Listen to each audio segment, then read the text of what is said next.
autoflowers. Here's your photo periods. And they get one from each column. So they get the photo period main dominant trait, but they all get the autoflower trait. But what happens is when they have both traits, it'll exhibit the dominant trait. So 100% of the kids of that cross are fast photos and act like fast photos. But when you go to the second generation and they both have a dominant and a recessive gene or trait or allele, the table becomes like this, where they have one of each in each column. So in the top column, it gets both dominant, and it's just 100% photo period. So you throw that away, and just keep that one. Yeah, so you basically have to run all of these under photo period lighting, just under vegetative lighting, and only the autoflowers will flower in that case. So you have to run 4 times as many, and it's kind of hard to differentiate the half of the fast photos from the quarter of the full photos. Because in some instances, you might want, maybe just the fast photo, or you want to pollinate the autos and the fast photos, but you don't want to pollinate the photos. It can kind of be hard to do that. You can kind of flip them into flower and then try and re-veg them. And then you hope basically that the photos are easier to re-veg than the fast photos, and the fast photos are the ones that keep continuing on. So there's some things you can do, but that's why these fast photo seeds, these are fast photos, but these semi-auto seeds are just harder to use, harder to work with. So 1, 2, 3. It takes 3 generations total. Okay, that's actually better than my F4s. That takes 4. Yeah. Okay, I thought it was a bit harder than that.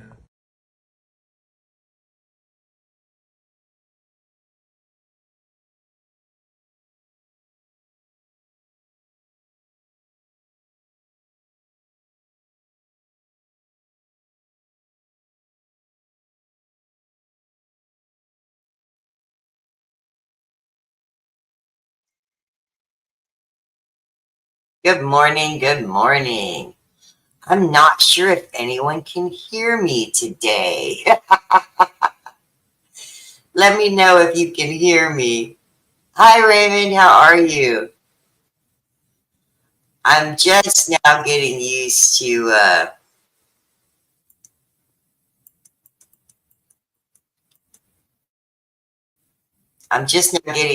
these controls.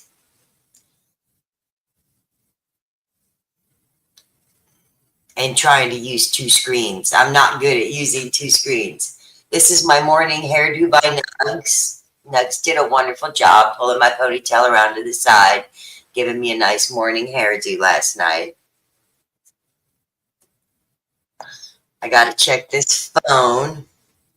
I don't hear anything at all though. And that is strange.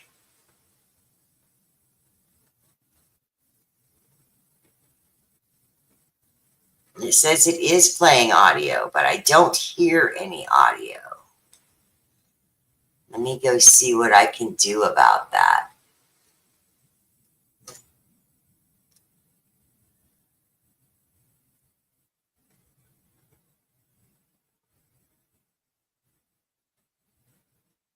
Oh, and it won't let me paste it.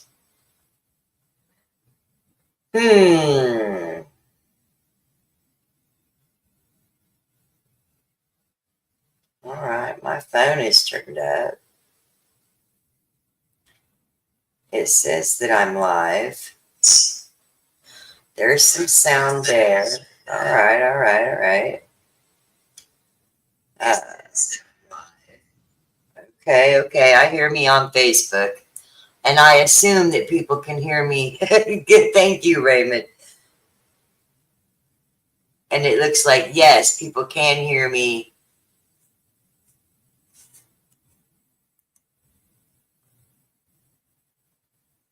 Good morning. All right, I got to, oops, that's not it.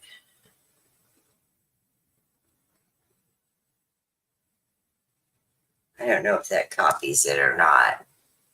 Gosh, I suck at technology. No, it doesn't. let me find the invite link. Copy. And then go over here and paste it. There we go. Now maybe we can get Steve-O in here. Good morning, John Rando. Let me send it to you. They're making me do it private. So let me send it to you in Messenger.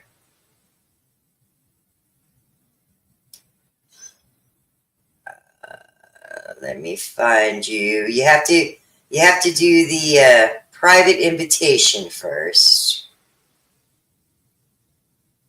because they're making all my events private or see only me, which is crazy.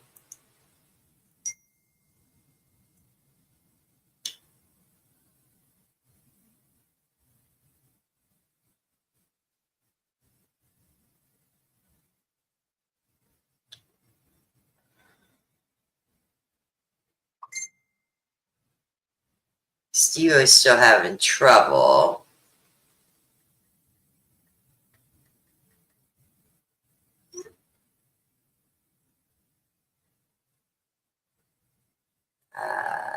Let me try to send him the one on YouTube then.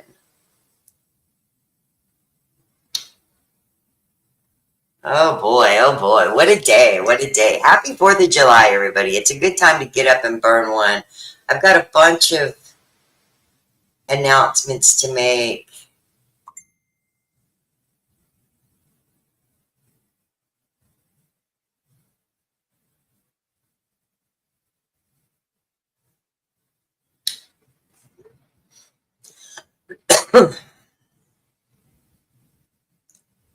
I'm completely technically challenged always, but now I'm going to send out the link for a few people.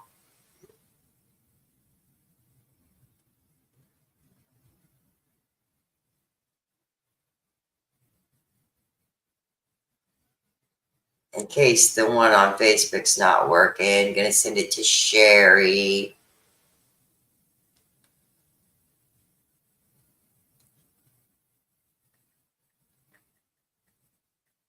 I really want to get Thomas in here, though. Thomas has done amazing.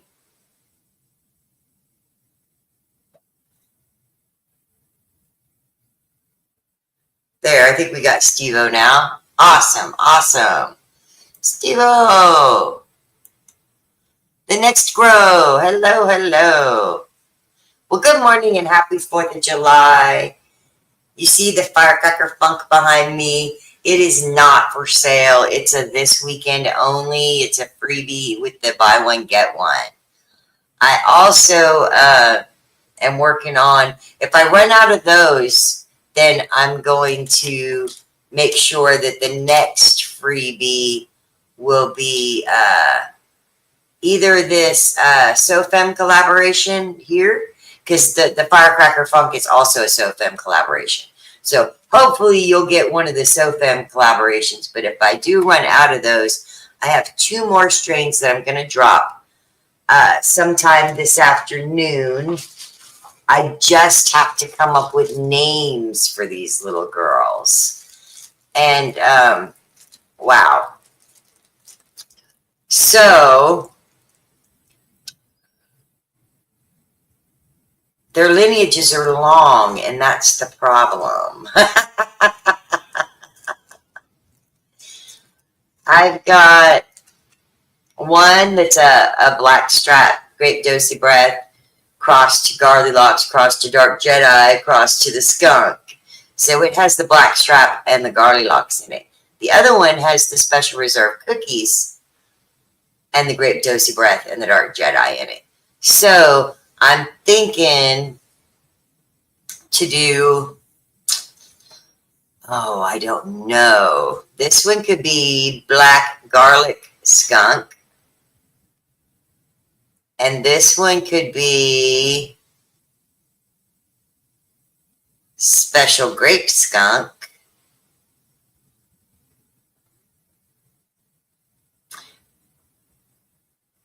How do I make this? I gotta figure out names. And I still want to get the Dark Jedi in there somehow. So, Black Garlic Jedi Skunk. Special Grape Jedi Skunk.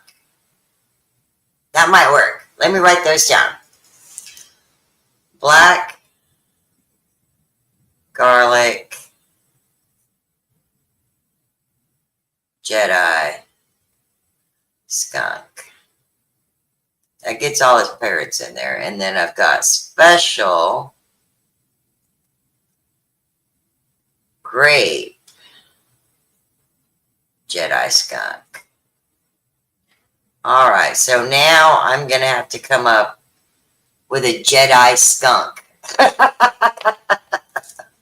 Good morning, Linda. Good morning, Linda. And happy 4th of July, Steve-O. Thank you guys for jumping in here. 7 of you in the building, probably all on YouTube. I don't see any Facebook comments yet.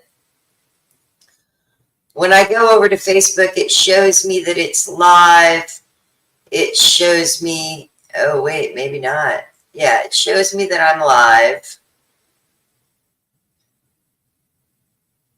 It's had 5 views and 1 comment. That comment is me. The views are probably me. It has 1 share. I'm not sure how that's working out. I tried to edit the post, but it will not let me, it won't let me edit it. It's ridiculous. But I do have the invitation link up.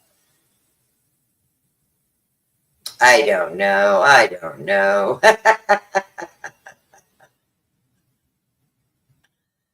If you are able to watch it on Facebook, let me know.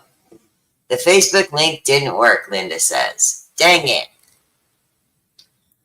Well, you could check your invitations because I did invite 500 people. For whatever reason, Facebook does not want me to go live or show anybody anything in the world. I'm not sure if I can edit it now that we're live and add that. I'm going to try. No. Yeah, so the only...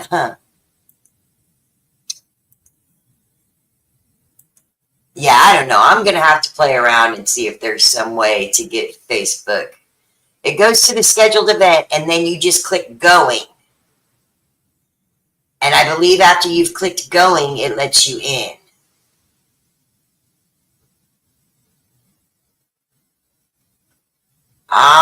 Only to respond if you were going, and there's no link to see you're live now.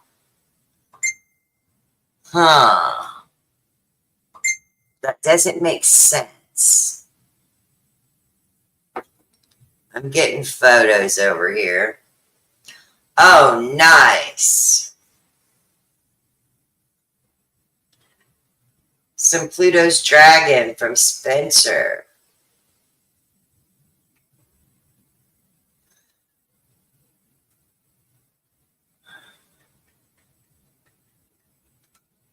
I still continue to get lots of messages even if I do go live.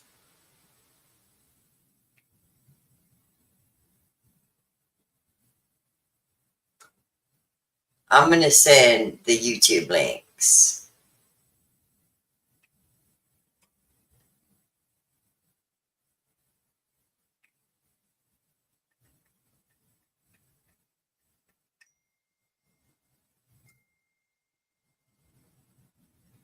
Yep, I'm getting a bunch of messages.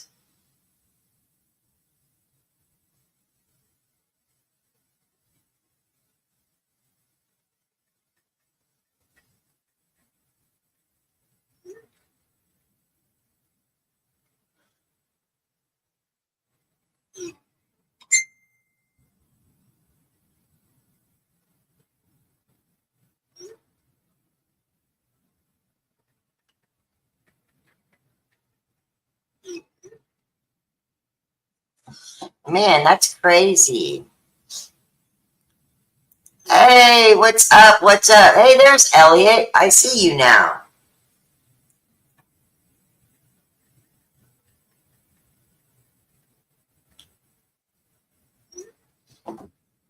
Thank you for posting it over there, Phil.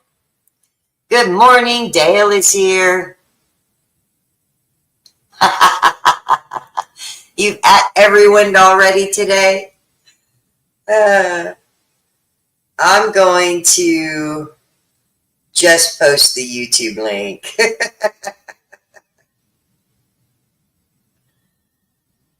uh,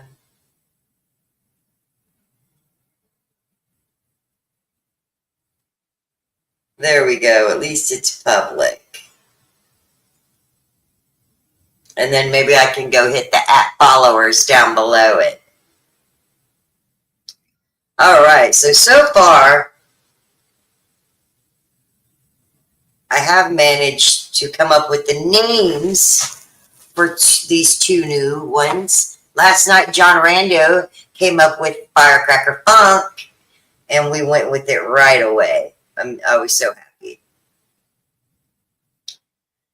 Let's see. Does it even give me? Yes, it gives me @followers. I'm going to try to hit the @followers. I shared it on my profile. It's so it's so frustrating when you really want to talk to people and reach out, and you're restricted or you can't, and even when you come back, you still can't. I guess I'm going to have to make a new home over on YouTube because Facebook is not letting me do nothing these days. They really don't like me.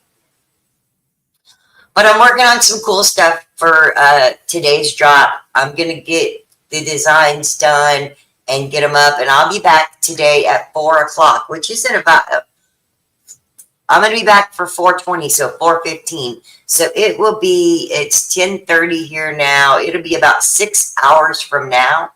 I'll be back, and I'll have the designs for the new strains, and hopefully I'll have all the designs for the new stickers. I do need some advice, though. Tell me what you guys think of this one. I put a little nugs in the jar, but it's nugs.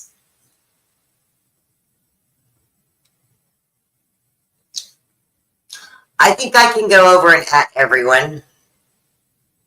Let me go check it out.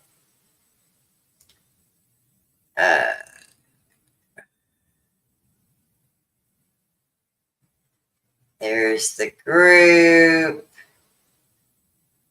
Here's the @ Oh, I don't think it lets you @ everyone in the comments. That's I can maybe do a highlight. No, it's not letting me do the @ everyone.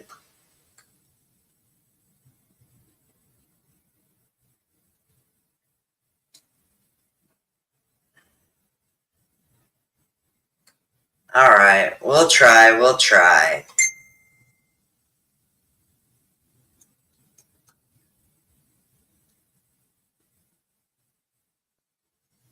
Oh no.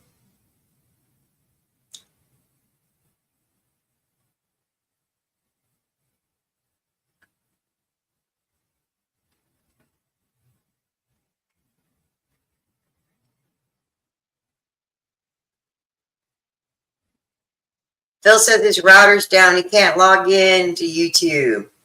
Oh no.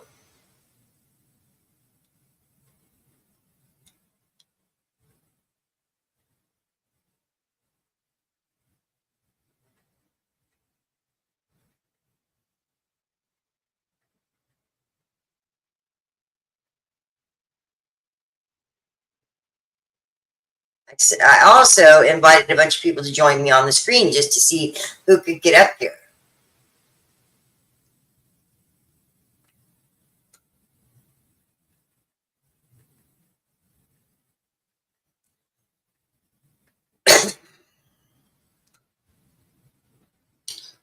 What a live, what a live. All right. Maybe that's good for the messages for the moment. We'll see, we'll see. I really appreciate everybody's help and patience. I know that it takes me forever to do things that most younger folks can do right away, but I have trouble. Yeah, Phil, it will still work. If you join into the live, you'll still see the comments and all of that stuff. You'll be on the screen, though, with me if you want to show your pretty face. Good morning, Dustin. Happy 4th of July. Elliot, I love that Elliot's in here this morning. I hope you can see the video too, Elliot. Elliot is a wonderful supporter, has been through so much, so much. When I first met Elliot, he was able to grow still. Lots of health problems, some disabilities, some issues. Over the course of time, you know, he's gone through the ringer. He's had some tough luck. At one point, you know, we were looking for a tent for him to grow in. And then, you know, within 6 months, we were looking for a tent for him to live in. He went through some time being homeless, several ins and outs of the hospital, a lot of emotional stress and turmoil, a lot of issues with, you know, trying to maintain a way to get his medicine on a fixed income. Finally, full circle, he's now into his own place. It's a wonderful apartment. It's super clean. I love the layout and the looks. He's done a wonderful job with it. The only problem being that it is federal housing. It's federally subsidized, so he can't grow his own there. And he lives in a state in, gosh, I don't want to lie, Illinois, I believe. I think it's Illinois. And their program allows patients to grow at home, but caregivers cannot grow for them. In fact, their caregiver program is so stupid. I was looking up the laws on it yesterday. Here, let me make myself big for this. I was looking up the caregiver program in Illinois yesterday, and literally on their website, it says that you're allowed to go to this, as a caregiver, you're allowed to go to the store, you're allowed to purchase for patients, you're allowed to take it to them and give it to them. You're allowed to break it up and put it in a bowl for them or roll them joints. You're allowed to prepare the cannabis, but you are not allowed to grow. So that's kind of dumb. I really wanted to get somebody to help him grow.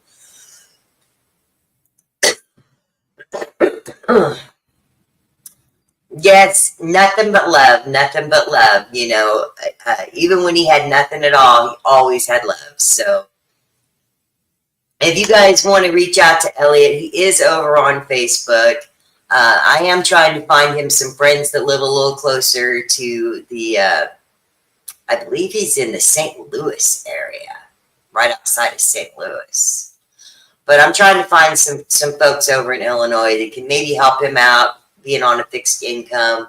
I'm out at the moment, so I can only send him a little bit of oil, and I got that out in the mail already. The FICO or the RSO does help a lot.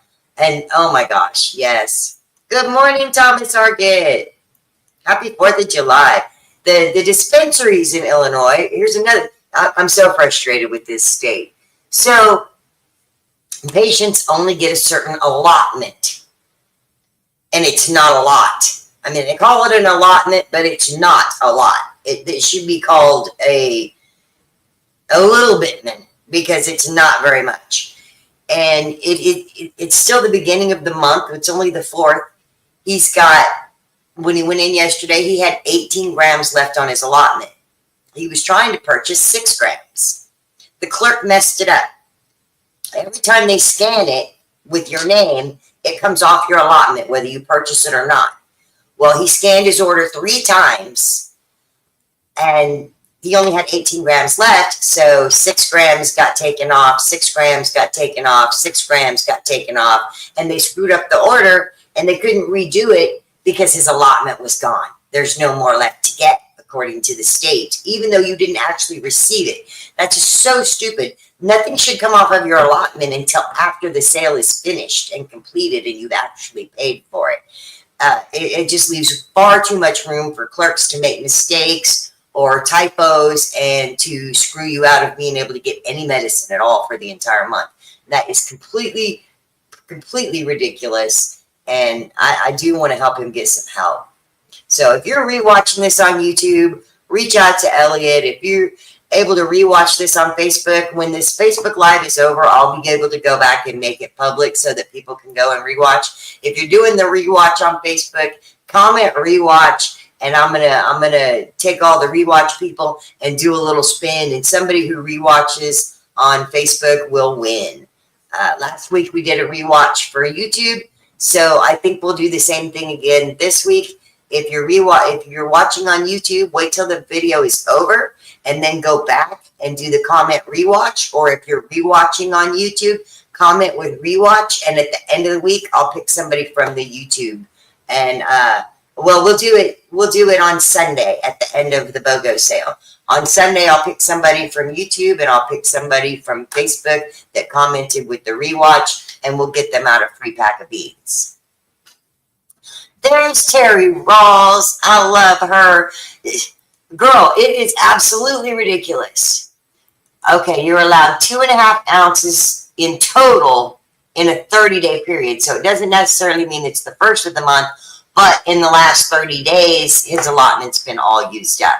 And then they don't even reset your allotment until at least 2 weeks after your last purchase or something crazy like that.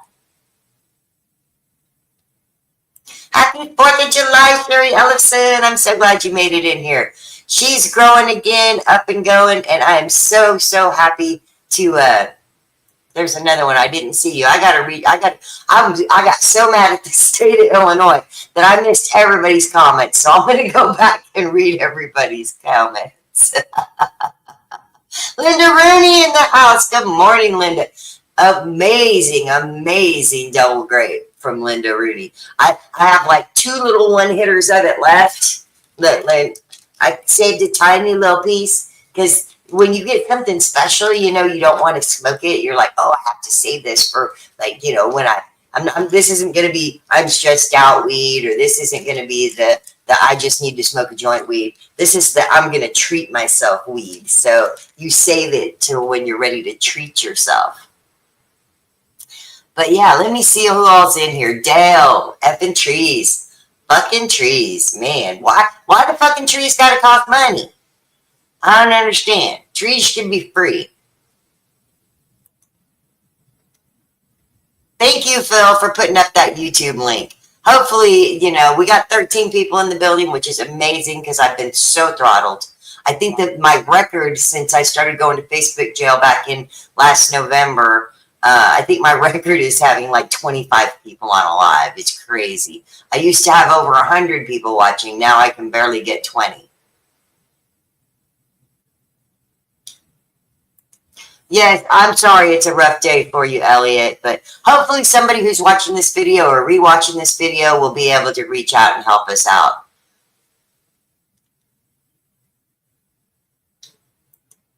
We love you, Steve-O. Oh, and speaking of double grapes, so Linda and Steve-O have both got the Nuggets double grape situation.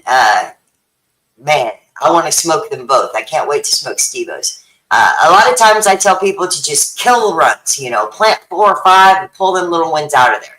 But if you do keep your runts, and Sherry Ellison can attest to this as well, if you keep your runts around, they turn out being absolute fire. They might not give you a whole big jar of weed, but the weed they give you is worth a whole jar's worth. And Steve-O's got a Nuggets double grape right now that's so frosty it looks unnatural. It actually looks like there might be something wrong with it. And I'm glad that it's taken a little bit longer than the 75 days because he's gonna get a nice buzz out of that.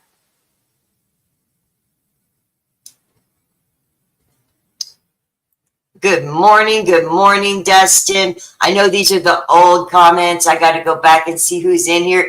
Max Bland in the house. Hello, Max. Thomas Hargett's up in here.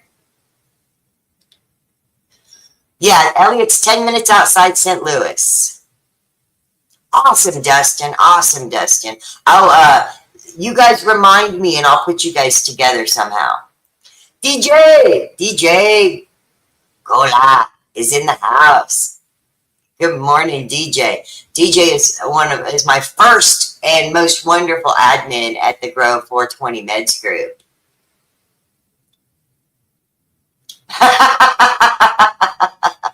We're all stuck on the only one per day. Happy 4th of July, Sherry. Happy 4th of July to everybody. We're going to burn one this morning.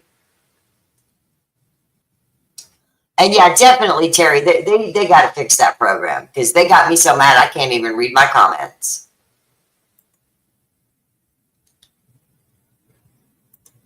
Awesome. Thank you, Dustin. Yeah, you haven't tried it yet, Linda? Oh my goodness. You are totally missing out. But speaking of trying some, I believe that Steve-O's is going to be done and dry and ready to smoke by the time I get back to Minnesota, which is just only a little over a month away. I will be back up in Minnesota. We're going to do another barbecue at Steve-O's house. He's so gracious to host us again. I'm going to be back up there. Let me check the dates. I think Steve-O's barbecue is going to be on August 17th. I should be in on August 14th. This is tentative. I haven't spoken to all the stores yet. But on August 14th, I should be at Can of Joy in Minneapolis. On August 15th, I'm going to try to be at Lindstrom Hydro Seed and Supply. On the 16th and the 17th and the 18th, I think I'm going to be in Duluth. I'm going to try to do a class for both stores. I'm not sure about the 16th. The 17th, 18th, and 19th, I'll be in Duluth. On the 17th, we'll be having our private barbecue and get together out at Steve-O's. We're talking about having some music this time, some contests. These are all just ideas we talked out last night, so they're nothing set in stone yet. But we're thinking about a pool tournament, a cornhole tournament, maybe some RC car racing. We're going to do some fun stuff out there, and we're going to do some demonstrations for the class that'll help Steve-O out. Since we're all out there parking in his yard and eating up all his wonderful food, man, his dad cooked us amazing food last time, and we had way too much. So bring friends if you're planning to come up to the Duluth private get-together. But this time, I think we're going to help Steve-O out. We're going to go, we're going to just do work in his cannabis garden. We're going to recondition soil. We're going to fill pots for him. We're going to talk about amendments. We're maybe even get to plant a few little plants. So definitely try to make it out there for that one. The next one in Duluth will be Monday and Tuesday night. Monday night, I'll be at either Growing Duluth or Grow Your Own. And then Tuesday night, I'll be at the other one. I'm going to make sure I get to both of those stores this time and let them advertise in advance so they can get their customers in to do a free grow class with me. Oh, that would be cool. Yeah, if you join in, it just shows you up on the bottom of the screen and I'll throw you up here. It's going to be killer. It's going to be super killer.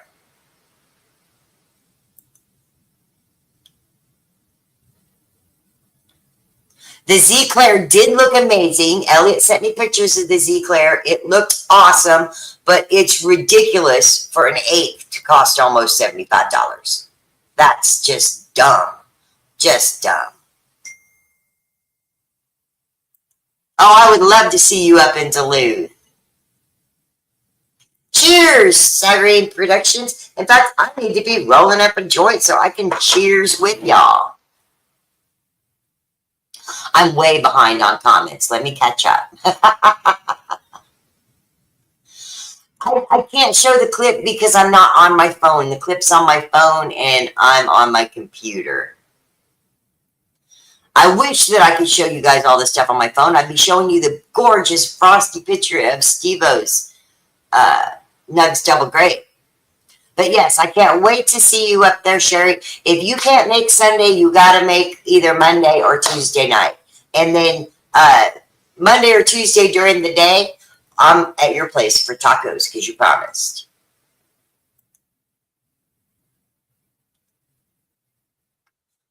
Oh, so I know folks that would definitely say garlic lox, just because it's just an amazing plant. But the Windu Dosi Dub is one of my absolute favorites. It's sold out.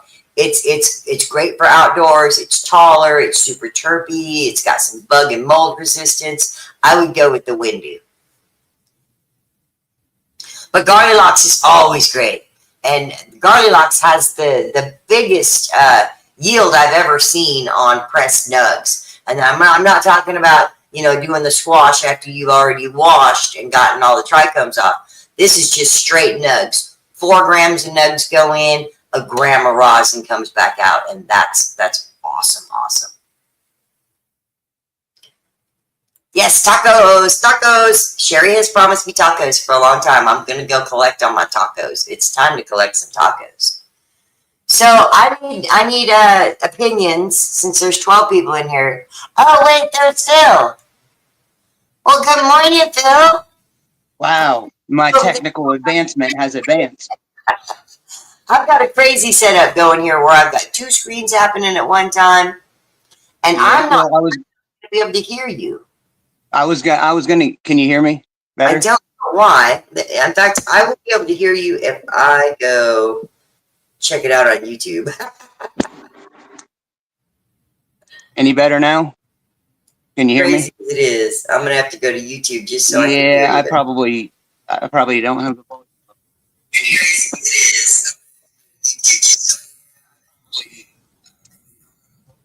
No, oh wait, I have my TV. Hold on. This might be my dumb mistake. No, my TV's turned up.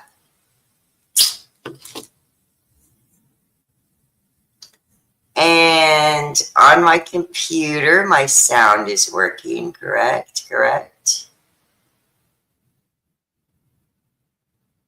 Yeah, it's not you, Phil, it's me. Everyone else can hear you.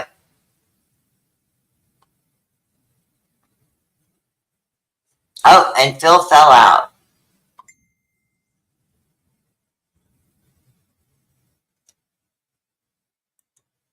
Oh, yeah, squishy some orange portal. Definitely. Yeah, Steve-O's got some of the original Star Wars strains, and that Dosi Windu 2 is really good, too.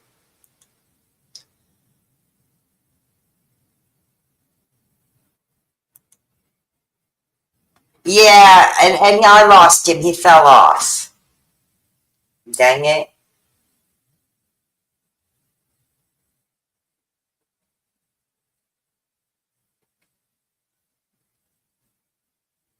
I think he might be going out to just go watch. Orange Portal's everyone's favorite, Sherry. Steve-O hit me up. He said, oh my gosh, I chopped the Orange Portal and I smoked some, and it's the best I've had in my whole life. And that's because he grew it. There you go. There's the testament. The smoothest ever. Alright, well, I might just move this computer.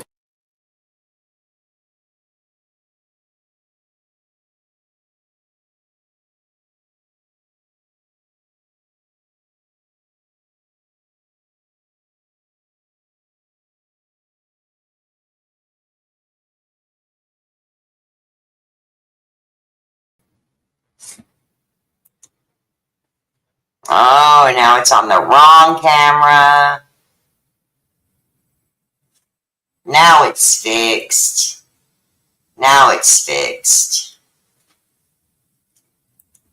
I do that from time to time. Elliot, I'm a superhero, so sometimes I just disappear. Mostly it's because I'm in Facebook jail. Oh, nice, John. Yeah, I love the autoflowers outside. I think natural sunlight is the best thing for them. They do absolutely amazing out in the sunshine. And it's not too late to plant photo periods outside at this time of year. I planted photo periods all the way up to the end of July. You end up with a smaller plant, but that's fine. Can you hear me now? I can. I don't know why. That's Nice. Well, the last time my technical advancement was not advanced enough, I guess. Yeah. stoners. I was going to put you on my laptop and be able to watch it in the background, but my modem got fried during a lightning strike, so I've got only the phone, and that's okay. Well, I'm super happy to have you here this morning, Phil. Nice. If you people don't know who Phil Thompson is, he is a wonderful, wonderful admin over on the group, the Grow 420 Meds group. I think we met through Dream Beans through Derek. Yeah, actually, what it was is I was trying to get some of their double grape crosses with vanilla or something like that. They ran out so quickly that somebody said, "Hey, have you ever tried Nancy's Own?" And here we are today. I tried Nancy's Own, and I'm still continuing to try Nancy's Own. Oh, that's awesome! That's awesome. I've actually gotten so popular. I got a few people doing Nancy's only. Right. That's right. Yeah, Well, Derek Short is a wonderful, wonderful breeder, and I would love to get a hold of a lot of what he's got, but he sells out really, really fast. Yeah, blueberry vanilla pie. So I got lucked into because I mentioned it to somebody in the group, my friend Bill Gasner, and he said, "Hey, I've got some blueberry vanilla pie," and I said, "Are you kidding me?" Because that's the one that they ran out so quickly on the site because it was. I mean, it is what it is. It's a dream bean seed. So I grew that out in hydroponics, and man, it is hands down one of the best flavor profiles, best terps, smell, look, all of that. It is exactly blueberry vanilla pie. So Yeah, he's an amazing grower. I met him probably about 15 years ago when he first moved up to Colorado and bought the property that the Dream Farm is on. Is when we met. yeah. As you can see here, I ran down to get earbuds, but I just went with the old school. I'm attached to my phone now. I'm attached to about 15 devices sitting here right now. So the only thing I don't out and going is the tablet. So Dale Hurts tacos. I got.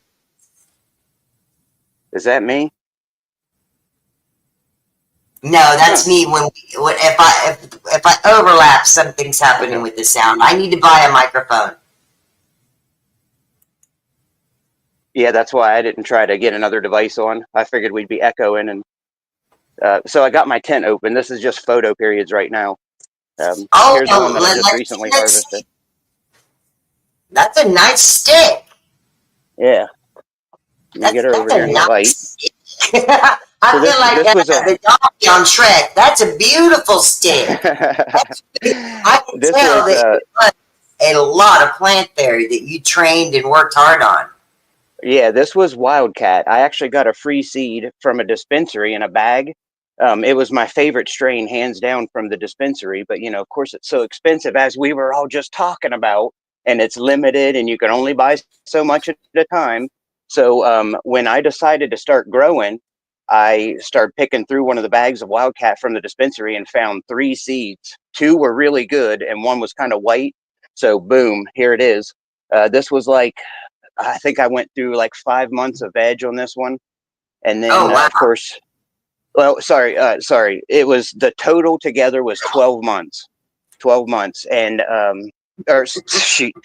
I can't concentrate with the music. I'm sorry. I'm blazing. So anyways, let's start again. 12 weeks in flower, 12 weeks in flower. And veg, you can do the math from there on. That's what, 3 months. So again, it was 3 months, I believe, in veg. Anyways, here's the plaque and the memorial. For sure, this is when I know I planted it. 1-6. But anyways, low stress trained, and you can see everywhere I took off a branch that was sticking up above my canopy. Of course, those are all similar size buds as opposed to making big top colas. So yes, enormous. I called this one the elk trunk from the beginning. So then what she gave me are these babies here. Wow. So this one I just turned into flower. This is what I call wild kitten number 2. This is wild kitten number 1. They were just babies from the wildcat mama. But no low stress training. I didn't do really anything other than clip the top buds because they grew so stinking close to the light. I've actually got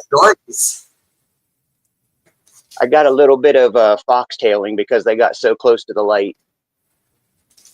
But the foxtail buds smoke just as well as the other ones. I've not, had any that didn't burn. Yeah, here's the actual cola. I think I'm in view there. I can't see the screen right now, it's beautiful. And she is frosty, sticky every time you touch it. This one I did a little more veg time on. I think she went almost a month more, something like that in veg, but I just got her in here. Same thing though, trimmed off all the bottom. Not much low stress training on this one, but I definitely topped it all off and sent a bunch of clones out to different states. So spread wildcat. Nice. Yep. And you said you started January something, so you're 6 months into the project, and the first ones are drying now. Yes. So Wildcat Mama was 1-6. That I can tell you for sure. It's right there. That's my little placard. That's like her memorial. Good night, Mama. Here's everything that came from her. Oh yes. I got a little bit already harvested out and taken out. Nice. Very nice.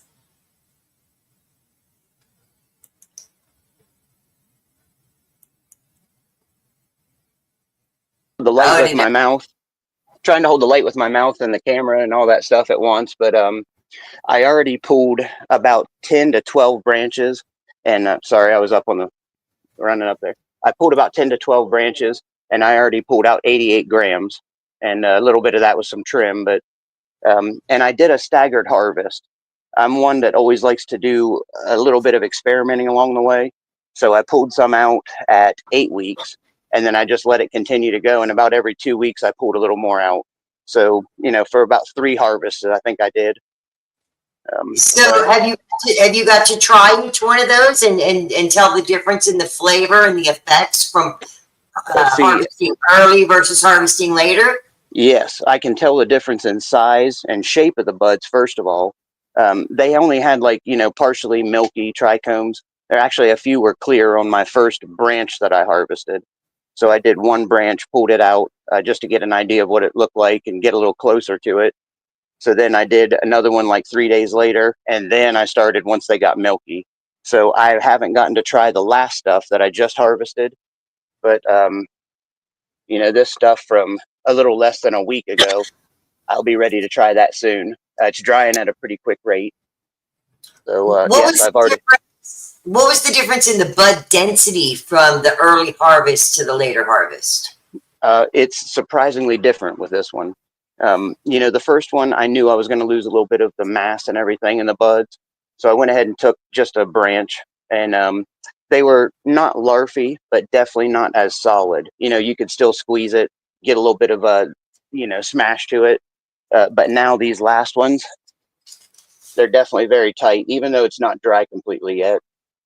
Nice. And again, since I LST'd it, I've got this, I've got her sister, I've got her cousin, I've got the brother over here. The trans brother, right? Yeah, right. He's the black sheep trans. But then this one, you can see from the bottom, we've still, they're still going really good. Got lots of little eggs around here. But man, when you get to the top of this, there is something when you don't LST those plants. I mean, look at that. I'm going to have all of those size buds clear around the top of it, I'm assuming. So, Yeah, and that fade is a beautiful color. The purple oh, really. yeah. I believe I'm going to take probably about 18 inches off of them on the first harvest, roughly 12, 18 inches. And then I'll have the trellis down to harvest the rest of it. But yeah. Yeah, she's a beautiful girl. And that goes to prove. And I grew a lot of bag seed when I started because I couldn't afford genetics. But if I bought something somewhere, whether it be a dispensary or from another grower, in fact, I had a grower there in Colorado before I met Derek. Before he moved up there, I had a grower up there that I was working with a lot, and I would go over to him and I would just ask him straight up.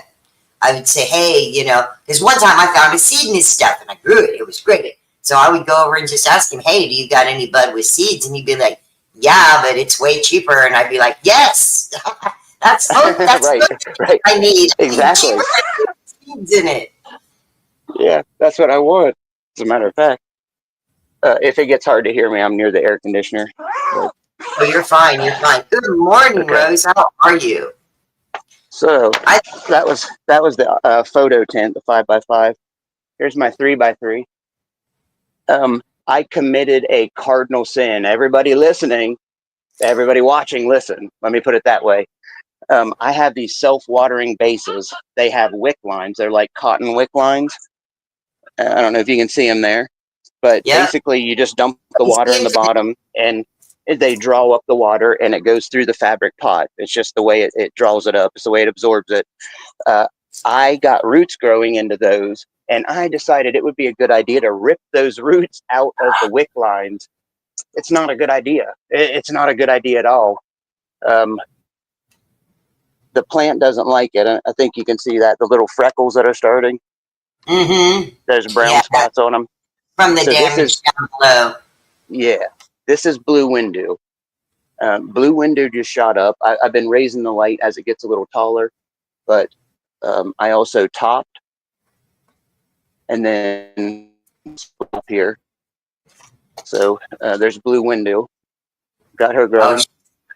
And then in the back there is dark Durban, the dark Durban skunk. Now you can see all the yellow, you know what I mean? You see that happen in like a day if you rip roots. I realized that's exactly what I did because I have some mint outside in my garden. And I grabbed the fabric pot that I got grown in and I ripped the roots up out of the ground. Unfortunately, it did the same thing. They all fell over. They started getting spots, turning yellow. Well, then Brainiac me does it to these two. And like I said, within that next day, gone. It started to fade. The leaf started to get freckles, as I like to call them, just the brown spots all over it. And they weren't happy. And they told me that. But yeah, anyways, that happens. I'm still getting buds. I mean, you can't hold this dark Durban back for sure. I think I got it in there. Yeah. On. So you can beat on a plant. You can beat on a plant. The good genetics that Nancy approves of really, really helps. You can't do that with bad genetics and just expect that it's going to bounce out of it. That showed me that, it's the right choice. Nancy's own is the right choice. It always has been. Yeah, well, one of the things that me and the group of guys I work with, I don't have another female breeder, so if anybody's out there that's female thinking about getting into breeding, I'd love to get another female breeder on the team. But the guys are all really, really good with we all select for certain characteristics that are the same. We're all selecting for vigor. We're all selecting for resistance. Grow for 20 minutes group. I'm still working on that website. I got into a little bit of a funk. One of my friends passed away, a good friend out in Phoenix. So I've been on a kind of a slowdown since I went out there to the Autoflower Cup.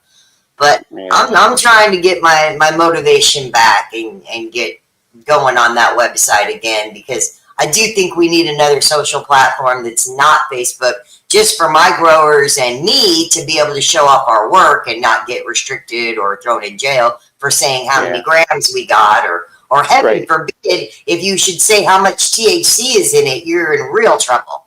Uh-huh. Apparently pictures of a sweet little dog Nugs will get you thrown in Facebook jail too. Oh my goodness. Speaking of sweet little dogs, Nugs, I'm working on a package of stickers, and I want to have some big stickers that are like, 14 paper size, 8.5 by 11, so that people can put them up in their tents and in their backgrounds, or man, you can put it I've on been the back saving of a your truck spot. if you want. You know, I've been saving a spot. I don't I have any other stickers. I mean, it's not there. So, I what do got you think of this big sticker? I know it's really plain. I'm trying to save some ink, but I put a little Nugs in the jar. Do I need yeah. to add more color, more logos, more stuff to it, or does the more Um, plain design?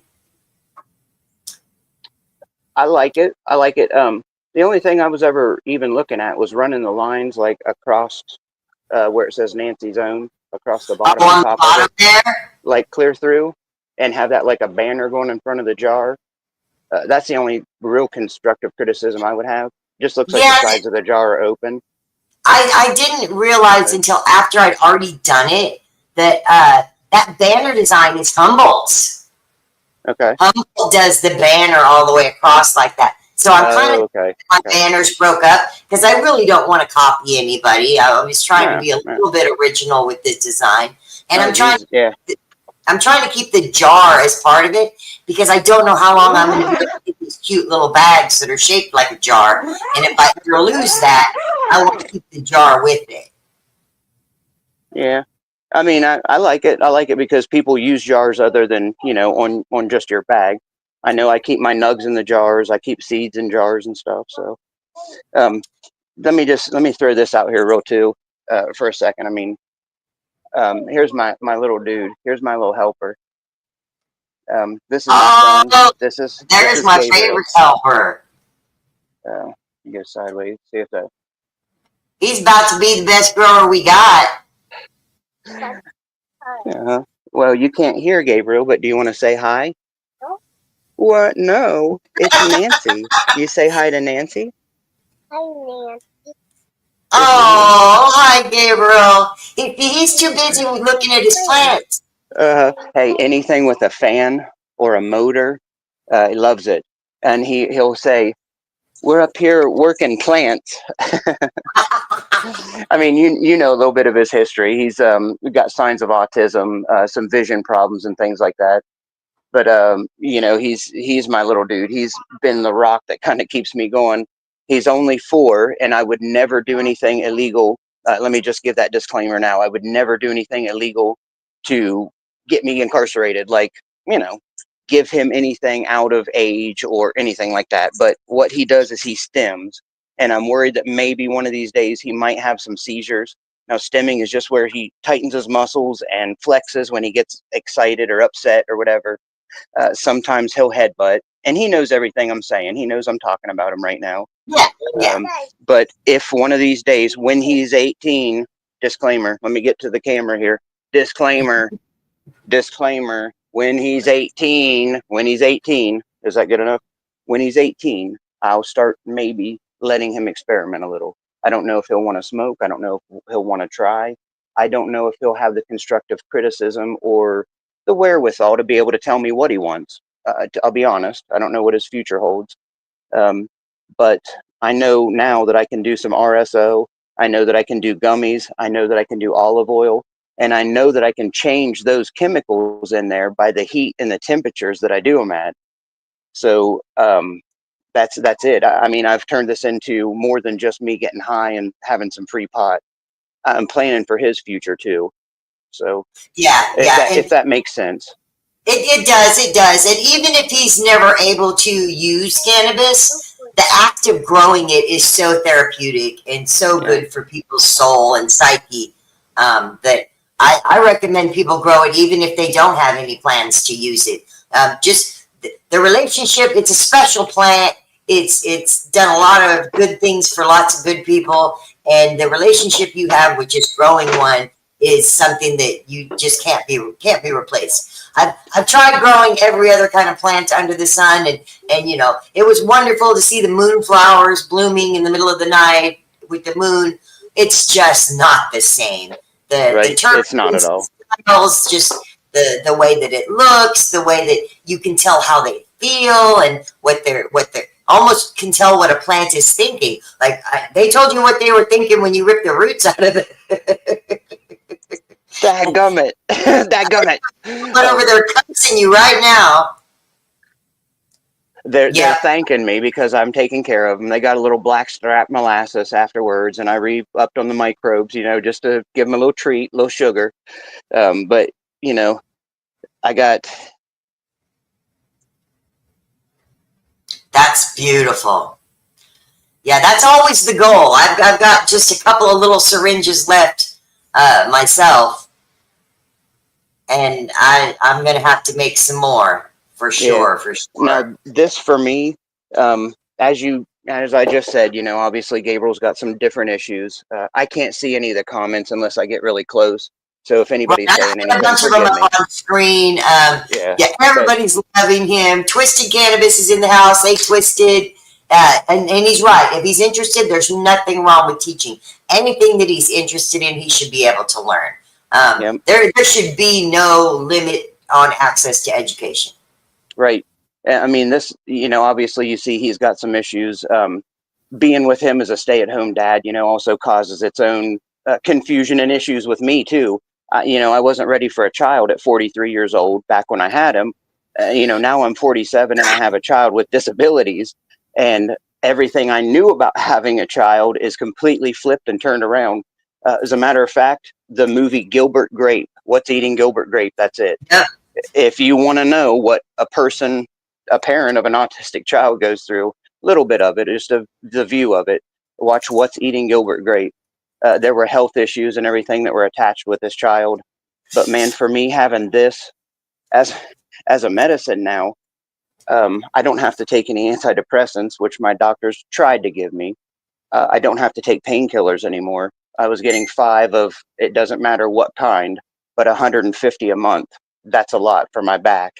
I found with the RSO, a drop of a pea or 2 pea size, the vegetable pea, about 2 of those, just to clarify, about 2 of those will really set me straight for the day. If I just do the 1 drop under my tongue and let it digest under there, I say digest, disintegrate, because I make mine like a tar. I let it sit under there, and within like 15-20 minutes, it maybe has fully gone out of there, and I'll let it sit just for slow absorption. So if it's completely purged, then it's always like a tar. In fact, when I draw it up into syringes, I have to do it while it's still warm.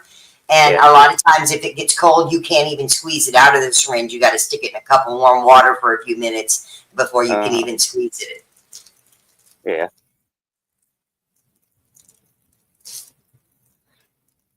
You know, this whole time I've had music in my ear, and I thought it was you playing it. It was me. Oh yeah, no, I'm not playing any music. I could throw up a song since we're celebrating and it's 4th of July. Listen, I just had Led Zeppelin Gallows Pole in the background, just jamming and here I thought it was you. You know, I was another thing that it helps with my ADDs up to a certain point, but once, you know, you get a couple of drops into it and a couple of doobies into the Wildcat, the ADD just kind of comes back. It happens. So, yeah. I don't hear the music anymore, and I promise it was actually playing. I swear. Well, I've probably got a song that I can throw in here. Yeah. You check a few comments there. I don't want to take up too much time, but I love just being on screen. Yeah, everybody's talking about making the FICO, making the RSO. John Rando's having ice hash for lunch. Yeah, Elliot can't risk doing anything like that. But we're going to find him some folks that can help him out. You got the Double Durban in there? 75 days, I'll be flying high. 75 days from pop to chop. Yeah, those are absolutely beautiful. And if you do find a strain that you really like, and there's a seed in it, I encourage everybody to try to grow it. And if it's a photo, were you talking to me? keep it alive. Keep it around as long as you can. As long as you're starting from a seed, clones are okay. Now, getting a clone from a buddy, you're running a risk. That's like borrowing a buddy's girlfriend. Oh, never tried it, don't want to do it, won't even go there. Yeah, well, it's the same thing as bringing home a plant from a buddy. It's just like bringing home his girlfriend. You're not really sure what you're going to get. It could be a lot of fun, but it could stay with you for a lifetime. Well, since we're talking about that, here's some strange I brought home. Oh, just kidding. It's a chimera. My friend got... Normally, we would suggest that you isolate that plant for at least a few weeks to make sure that it doesn't have any little critters that came with it. Absolutely. Well, he had it outside too, is the other thing, in a smaller container. So when I got it, I noticed that, it didn't look quite right. He had put it out in the sun. There might have been some spider mites or something, but I did seclude it. I kept it in the room with a little light on it for a couple weeks, way away from these plants. Then once I saw that it was starting to grow back, I sprayed with neem, changed the soil out a little bit, but she's bouncing back. It's chimera.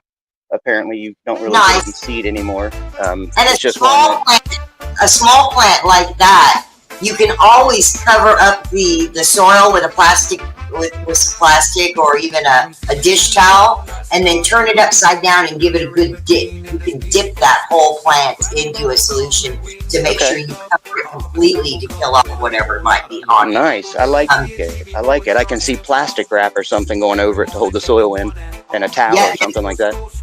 Well, you just don't want soil to fall out when you turn it upside down. Oh, yeah. Yep. It gets the water real dirty. But there's another baby. And I would probably put those babies on high chairs. Get them up on boxes or crates or even a little plastic table so that you can get them up where there's more light. G13 is another plant that I just harvested recently. So I got her babies. These were actually already in flower. You probably can't see it, but there's actually a little nug down here, still kind of visible. So those grew out of a flowered nug. There's another one back there. That's Wildcat. That's another wild kitten, if we want to call it. I just super cropped her and purposefully broke that one. I think you can see that. So she was getting too tall. Yeah, she didn't care at all. It was fixed within an hour. So I got these little bar lights too.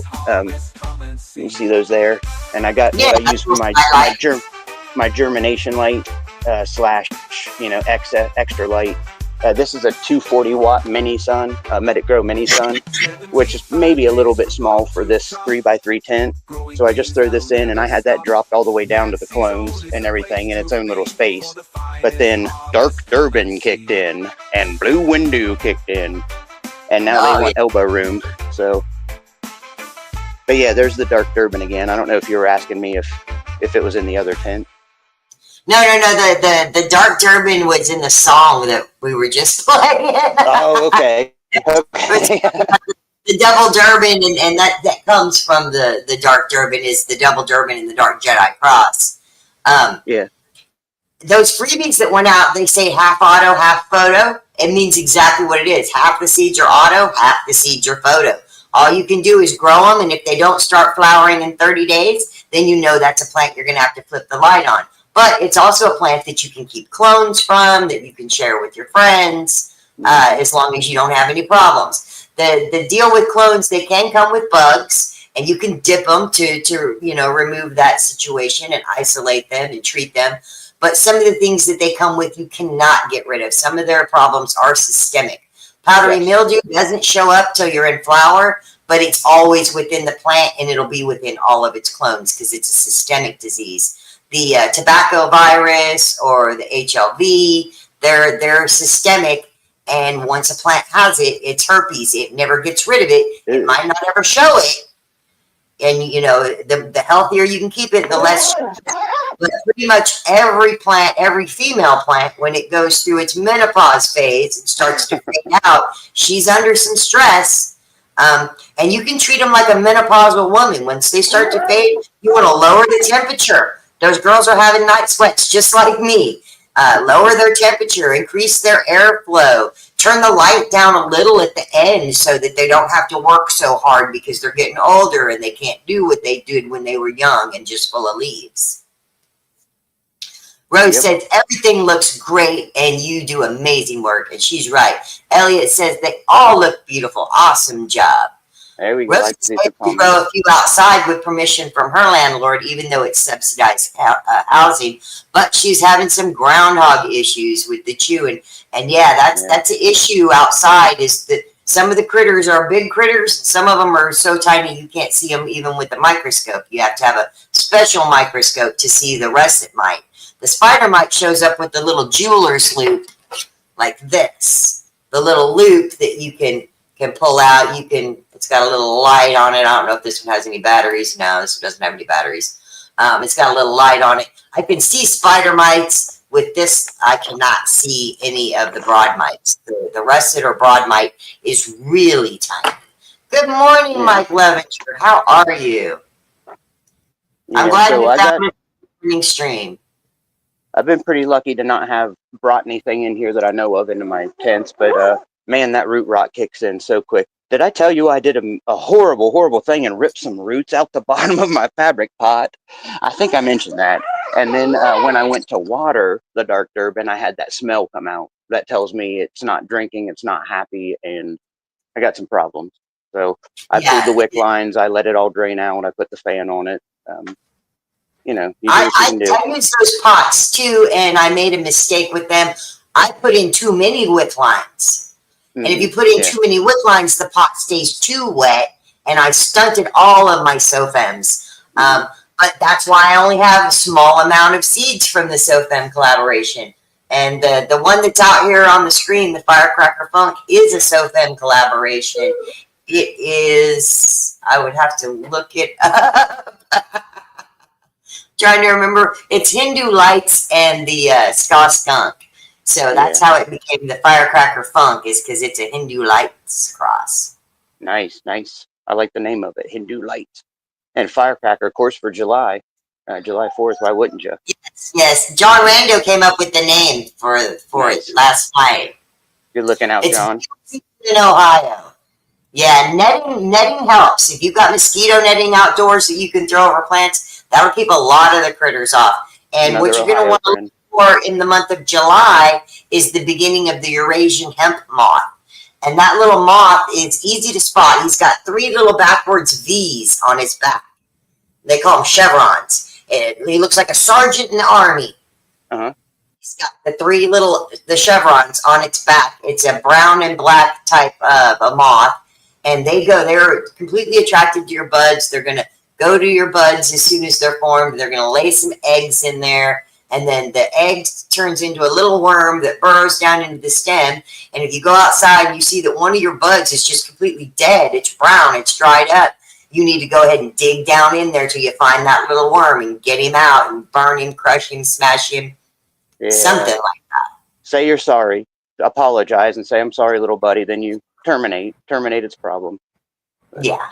I try to be really careful not to go. Friend, we commit this bug to the ether. I tried not to go outside and mess around too much outside and then come inside, even wearing my socks or bare feet out on the porch or in the yard.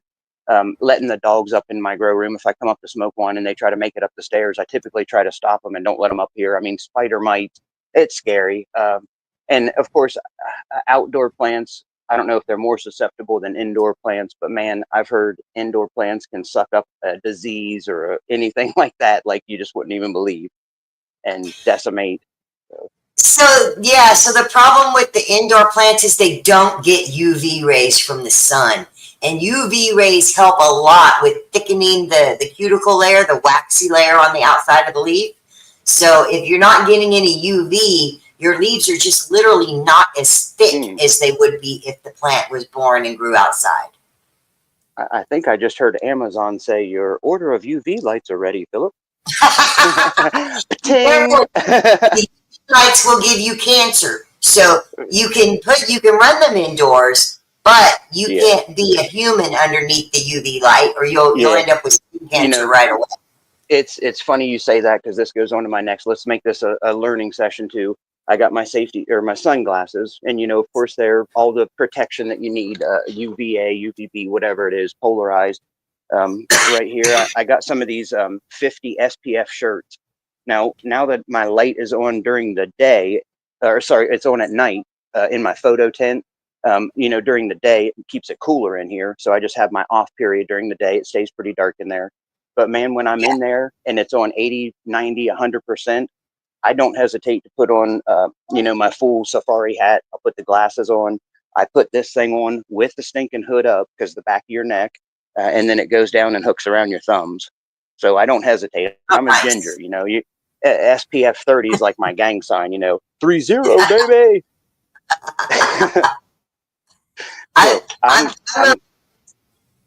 I get a little darker in the sun. I don't worry about the sun, but you should see me dressed up to go pollinate something. There's nothing showing but like my nose and my mouth. Yeah.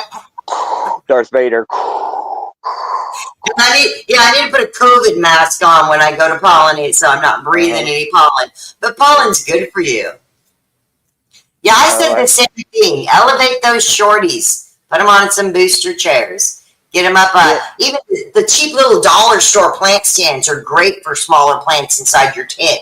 They're just the little metal legs that raise up plants. Yeah, I do that. I had those extra lights, the supplemental side lights down on them, so they were actually getting pretty decent light.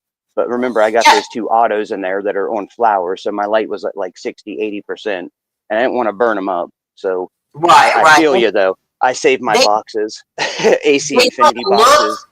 They don't look like they are without light. They don't have like big internodal stretching, or I don't see when they're dying for light, they'll grow much sparser. There'll be a lot more space in between the leaves, and the leaves will end up with some extra long arms on them. Now some of that's genetic, but it can also be caused by low light conditions where the leaf will just try to grow out farther so that it can catch more light. Yeah, that little bar light is like a, I don't know, $20, $30 Lowe's light. I just got it in the very beginning, and it's good for germ. You can turn on the blue, red, or white spectrums. So I just do blue in the beginning and slam the light down right on top of it. Then once I see if the nodes kind of get a little too close as they're growing, I'll lift it up, And you said before, if it grows an inch, lift an inch. If it grows an inch, lift an inch. Yep. With autos, you want to keep them chasing the light so they don't end up being really short and stunted. You want to encourage them to stretch as much as they can. Now, disclaimer. Here's another disclaimer. Let me say before I hit this, I came into my unfinished part of the attic here. Then my son is not in the room. We're not going to do that. He still has doctor's visits. We're not going to have that show up. So just an FYI. And here's some of my other babies. Oh, those are awesome. San Pedro, the San Pedro cactus and the Bolivian torch. They are. I don't know if anybody knows what those are for, but help ward off evil spirits. You can take them on a journey with you. I'm going to probably take them on a journey with me and my wife. We're going to have a great little journey. We'll take them on vacation with us. And if you know, you know. That's all. Yes. And if you don't, you don't. But if you don't, you can Google it. Yeah, freaking Google it. Is a nice journey as well. Yeah, the same. You can see that's an old harvest point right here, I believe. These are new to me. The whole process is all new. This one's had a couple, and I think they maybe just took some cuts off to start them again. But fun plant to grow. The San Pedro is one of the fastest growing. One of the fastest growing. And when you drive out in the desert, you see those. They're 15 foot tall. And I took care of I didn't take care of. I often somehow end up either babysitting houses from other growers. One year in Colorado, I moved off the farm and into town, and the grower that owned the house moved out of town and out to the farm. We swapped. And he had a huge San Pedro in his living room that was grown all the way up to the ceiling and bent over and now growing sideways because there was nowhere else to go. It was probably a good 15-foot plant inside. And I mean, there was never going to be any moving it out of there. It had grown into its space and it was never going to be able to leave. It was low stress trained. It stress trained itself. It did. And as much as I try to tell my plants what to do, I will never be their master. They slap me right back and they scream at me and they tell me, no, I'm not doing what you say. I'm doing what I want. And that's okay. I'll let them be spoiled and do what they want to do. Yeah. You want to rip some roots off? I'll show you what'll happen, pal. And if you take too many leaves, that it affects you, then your roots start to die off. People don't understand that sometimes they go in and they defoliate a whole ton. It's as above, so below, and vice versa. If something happens to damage the roots, it's going to show in the top. If something happens to damage the top, it actually shows up down in the roots. Yeah, someone always told me stick to the 10%, that 10% rule. Don't take more than 10% of the foliation off. So. Yeah, I'll push it as far as 30% when I have to, but yeah, I won't photo over 30%. With like photo, auto, I know that's all different too. I just try to be a little bit easier, like the dark Durban that got, that thing that happened to them when they started putting out some bad leaves. I just clipped them off, but I wanted to stay, I maybe clipped like 8 leaves off and then stop. Just don't want to take any more off. If they still have green on them or they're still showing life, I leave them.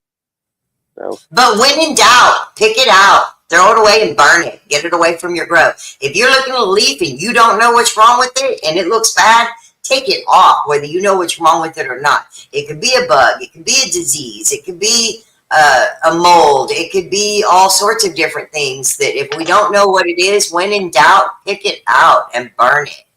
I'm going to plug in here. Yeah, mine says never more than 10% on an auto for sure. Yeah, a lot of people like to just go strip their plants down and think that it promotes more growth, but it does, but it promotes the wrong type of growth for me. Yeah, and if you do it at the wrong time, there's always the wrong time. If it's putting some energy into flower, you don't want to just go in there and whack that thing. Not like that. Yeah, there's really no difference in growing autos and photos, except that autos are fast. They go so quick. There's no time to recover. There's no time to make mistakes. Photos really need to be grown the same way we grow our autos to get the biggest, most luscious, most productive plants. But we make all these mistakes with photos, and then we have time to recover from them. With autos, there's just no time for any mistake. Good morning, Medellin, Colombia is in the house. Tom Manning down there has been sharing his seeds with a friend, and they have sent me some amazing pictures. I'm so happy to see the plants growing all around the world. Nancy's own worldwide. Worldwide. Not everybody knows, but if you know, you know, and if you don't know, you should F around and find out. Right.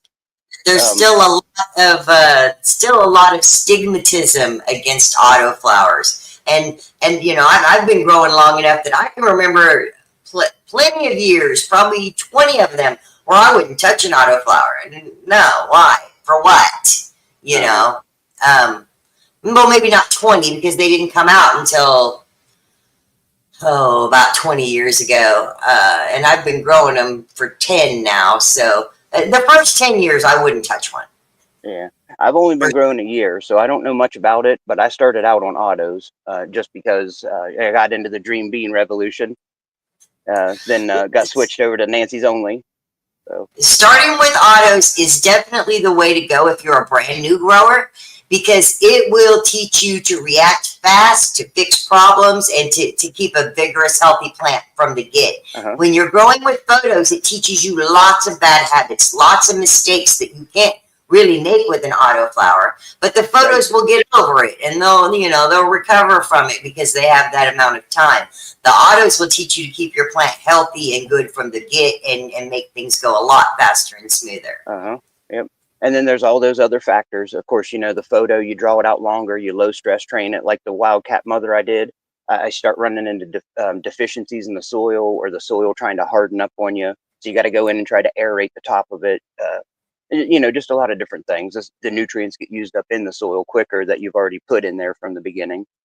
Mike put it very well. He says autos are like playing chess. You have to be one move ahead, and if you want to be a master, you need to be 5, 6, 7 moves ahead. You need You need to already see the end of the game the day that you plant the seed. Absolutely, Mike. Absolutely. That's truth right there. As they say, 100%. My normal analogy is that autoflowers are like driving a stick shift. If you learn how to drive a stick shift, you can drive anything in the world after that. I like it. I like it. But if you learn on an automatic and, you know, and like your grandma's little smooth ride, then trying to drive a stick shift people give up learning to drive a stick shift if they only know how to drive automatic. You know, you stall out, you stall out, you stall out. When you stall out with an autoflower, you have to start over. It's the same way with a stick shift. If you stall out, you got to start over. You got to put in the clutch, hit the brake, put it in neutral, turn the key, the whole 9 yards. Uh-huh. Yep. First gear. You got to use that first gear. You start on a little bit of a hillside. Let's just liken that to driving the car. Start on a little bit of a hillside. You don't have the right soil. You try to use some downhill. Uphill is another whole new thing you have to learn with driving a stick shift, is the whole hill situation. How to stay at the stoplight on a hill and how to actually take off going uphill growing autoflowers is like taking off uphill with a stick shift. Right. Throw in some gravel. You got to throw in the gravel road in there. So you're going sometimes, not stalling out. Sometimes you just floor it, you know, and then you start burning your plant and crazy things happening, throwing gravel all over the place. So yeah, I like that. That's where I've been. I've been all over the road in a year, nonetheless. So, and not to mention autoflowers, man, who doesn't like to have 6 to 8 different kinds just right there on hand? I can grow Wildcat. I can grow G13. I got my clones. But man, I got Garlic Lake a Dog. I got Garlilock Stopwatch. I had some Rum Dosey Dub I just finished up. Whew, gonna grow that one again.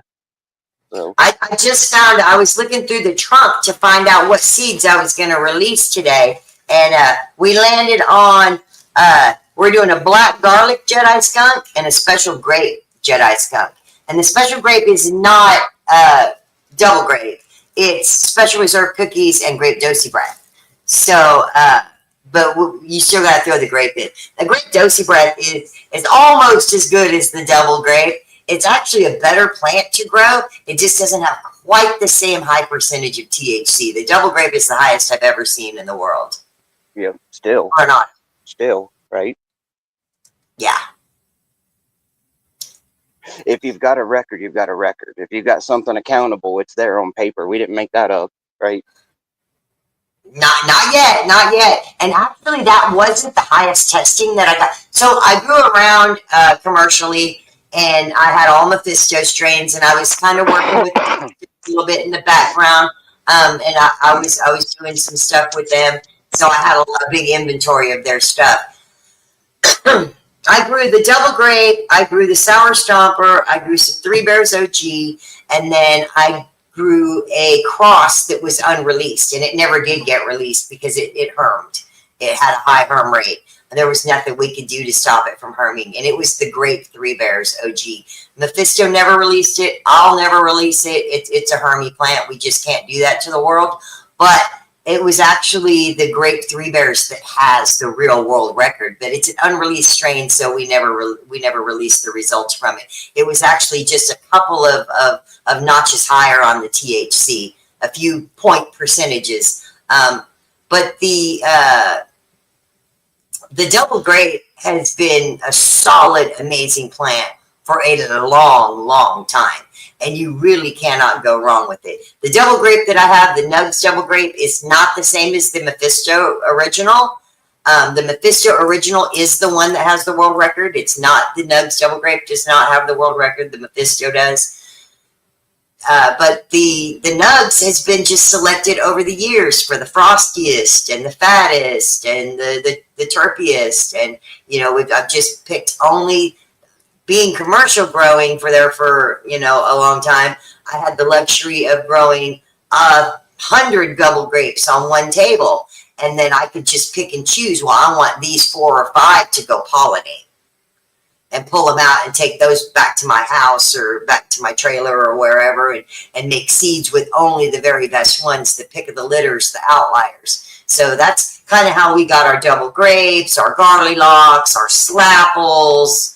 the orange portal. They've all been done that way. They've all been grown commercially and then cherry picked for pollination for the breeding programs.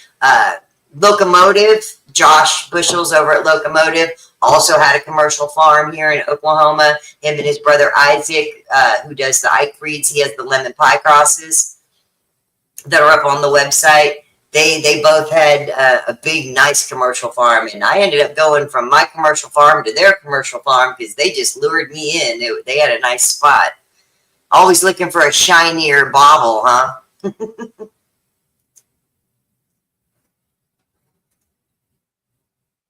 All right, John wants to know what in stock is the best outdoor strain currently. So yeah, Mike's got the right question. Autos or photos? If you want an auto outdoor, I always rave on the Garlylocks for sure. And there are a couple of Dark Jedi crosses out there still, and 2 more are coming out today. There are 2 Dark Jedi crosses that will be hitting today, and it's the Black Garlic Jedi Skunk and the Special Grape Jedi Skunk. I got to make stickers for them, so if anybody wants to help me make some designs or stickers, John Rando helped me come up with the name for the Firecracker Funk, and that one is Hindu Lights and the Auto Skunk. But I would say any of the Dark Jedi crosses. Orange Portal is beautiful outside. The lemon pies are amazing outside. The whole Garlylocks line and a lot of the Dark Jedis, they were born and bred and grown in greenhouse conditions. So they are perfectly used to the outdoors, but they're still able to handle artificial light because they were grown with sunlight in the daytime and artificial light at night. Yeah, I was going to say, I was on mute there for a second, but those Garlylocks crosses, John, Garlic Lake a Dog and Stopwatch, for sure, I can vouch for. I mean, they're all going to give you, I feel like they're all probably pretty close to the same. Big resinous nugs. My Stopwatch had like a leopard print purple through it when you broke it open. But man, the Garlic Lake a Dog, I low stress trained it. The nugs, I posted it and I have pictures that the nugs would come down my arm and then one turned up where I low stress trained the arm of it. And it was every bit of, almost as big as my hand, minus my thumb, you know. It was fairly wide hand right there. I got some pictures. Bud. Yeah, if you go into, I believe that I shared it in the 420 group, and I put it on the Nancy's Own website chat, the live chat in there. I did some pictures. If you go on to that, I believe it's in that. Maybe correct me if I'm wrong, but there's the Garlic Lake a Dog. You've got all those different sections where you break it all down. Maybe that's Discord. Is that Discord? Might be Discord. It might be on the Discord. The Discord's got a lot of amazing pictures. People aren't scared where to they're put broken down individually. Yeah. So that's probably where I put it in specifically in the Garlic Lake a Dog. But yeah, there's pictures on there. And I mean, those things were enormous, high resinous buds. If you want to press anything, I would say Garlic Lake a Dog Stopwatch for sure. Yeah. The lemon drop skunk is the one, the SoFem collaboration Rose is going to start today. This is going to be the other freebie. I've got the Firecracker Funk that's up here behind me. Will be a 3-seed pack. We'll go out with all the buy one get one orders between now and Sunday night. There's only so many packs available though, so when I run out of those, the next special freebie will be the other SoFem collaboration, which is their lemon drop skunk with the auto skunk. So they're the one that Rose is talking about growing. You do have a chance to get those with the buy one get one as soon as I run out of the Firecracker Funk. There's only 15 packs. It won't take long. I think there's 12 packs left as of this morning.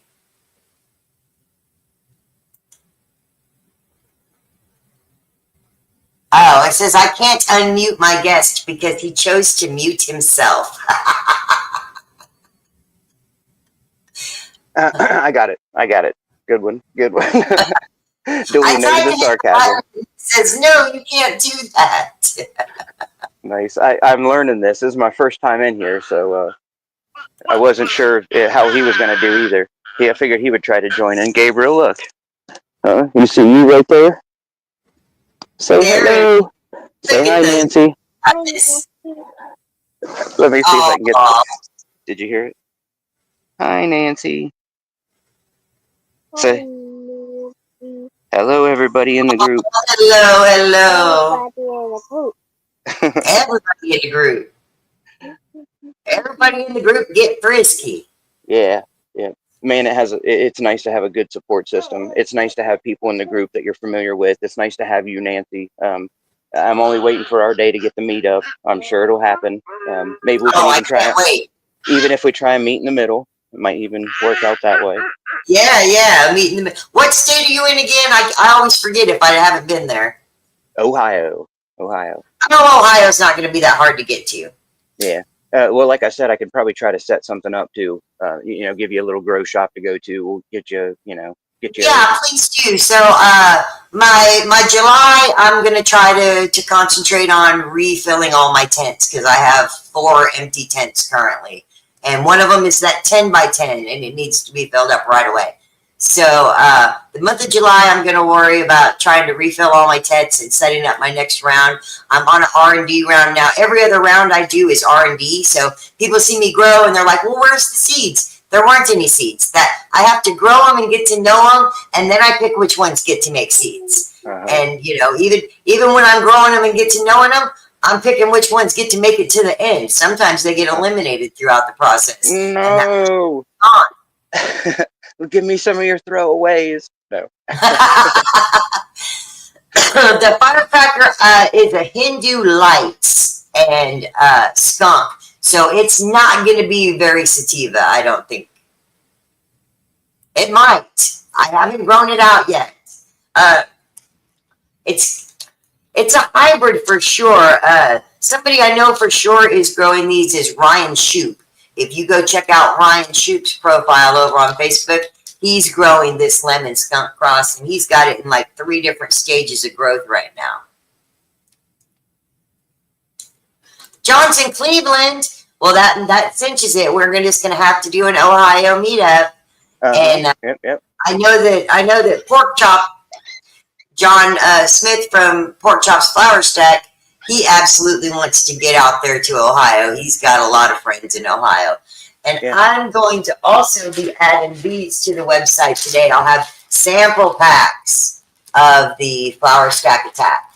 It's a 5-vial pack, and I'm going to put those up on the website today. I'm going to put the new collaborations from Canada, and they are the Great Brain and the Woke Star. And this is an established breeder from up in Canada. I'm going to have to get their logos out and everything to put up on the website. But he sent me a few to put up for a sale day. So we will have this afternoon at least 1, 2, 3, 4, at least 4 new strains to buy, 2 new strains to buy one, get one only, and the pork chops, and hopefully some stickers. It was 2 o'clock in the morning. I was working on that sticker design. I'll throw it up here again. I'm not happy with it yet. I need suggestions. Would just putting a background on it help? Maybe even just change. Let me see. Maybe even just giving it a background color might help. Let's see what it looks like with no, because then I have to remove the background on this one. Wait, I'm not on it. There we go. Get on that one. Remove that background. You guys are watching it happen in real time. Yeah, look at you ripping through there. So I can change. I mean, I could change it all to. No, that you're onto something there. I like the dual background. I mean, You like the gradient? Any one of those. I like. Of course, I'm prone to the greens and brown hues. Anyways, I like those colors. But yes, that's good right there. kind of shows Right, and it does let me wind. like change the gradient to be a different direction. I can make it go up and down instead of back and forth sideways. I'm not really sure how. I forget. Okay, I was going to say try it real quick, but I don't want to see it that bad. But I do, I do. I, I like up and down the center though. I like up and down the center because it follows the jar line, if you want to call it that, the jar line, the center nug line. there's the green to purple, and it can be there's a lot of different gradients that I can use.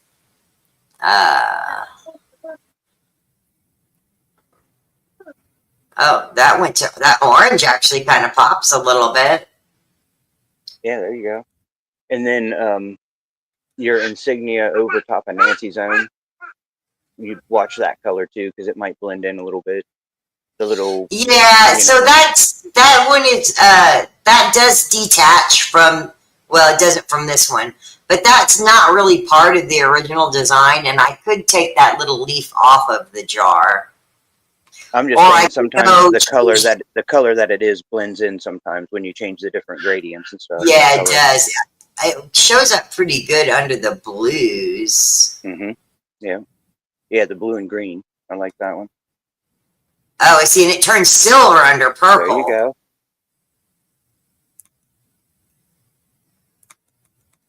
Now I'm just doing like regular colors.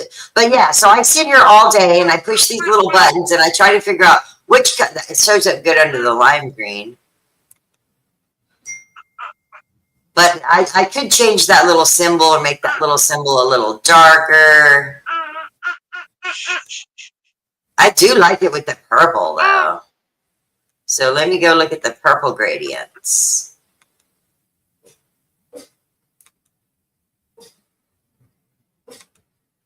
There's a purple to orange. Actually, that one's kind of cool. Hey, double grape and orange portal. That's kind of your, I see. Oh, I should cross the double grape and orange portal. Oh, my dog is acting like somebody might be here. Watch them, Nugs. Watch them. You better watch it. But it's almost noon. I guess I've been live here for quite some time. Where's the other? Yeah, screen? we've been on a journey here. I had to plug in, man. We've been on. It's too much fun when you're learning stuff. I muted myself. I talked while I was muted. I explained some problems I did. You got to see this, dude. You listened to your music and thought it was ours? Oh my God. For like, Nancy, 10 minutes or however long it was. And you mentioned something about music and I'm like, I don't hear it. Anywho, yeah, I sure did. The Wildcat. I did test a little Wildcat, but the RSO, that RSO was a lot of the trim from like everything that I just mentioned there. I saved the special little reserve of the Rum Dosey Dub and all my Garlic Lake stopwatch. And man, it boiled down nice. It kept all the trichomes from it. Put that right back in, almost like a third of a cup of trichomes went right back into that as I was doing it in. So, yeah. You have great taste in music. Goldilocks is very, very frosty, and it gives a great yield. It does give a really great yield. Yeah. Elliot mentioned Mythic Genetics, and I do have a Mythic going right now, Great Funk, and it's in the photo rounds, and it has made it to the end of the situation. Great Funk has a very, very good possibility of becoming a strain that we work with. I've grown it. I got to know it. I like her. Oops. Everybody's got their fancy seed containers and stuff. I got this, cardboard box, but got all these Nancy's own envelope packaging and stuff. So this is my not yet grown. We take Blue Indu out of there. Got that. I got the Mo Dandy Dunks, Manhattan MD, Triple Dosey G. Man, I got so many good ones that I need to start. I've already grown a few, but probably gonna do like 6 autos next. 6 or 7. That's not even all of them. I got other ones in there, but I'm not going to drag them all out. My little dog's starting to bark too. I think it's lunchtime. Bye, Linda. Yeah, it must be lunchtime. There's got to be somebody outside my house. So I was going to try to go and show the plants, but I sent myself an invitation and Facebook said no. So I'll set up the plant cam for this afternoon's live stream. I'm going to go live again in about 4 hours at 4 o'clock my time. It's noon here now. So I'll be back, and hopefully in 4 hours I'll have the new designs for the new strains, and everything will be up on the website. And we can do a 420 smoke sesh, and we'll drop live the new stuff on the website at 420. Nice. I'm an hour ahead. I'll do a 520. All right, a 520. You can start your 420 ahead of us. It's okay if you're already stoned when I get there. Well, the RSO already started, like I told you, so we're cruising through the 420 nicely. Nice. The 420. 400 altitude. You only need about 20 more feet. Yeah, it's July 4th, 20. July 4th, 20.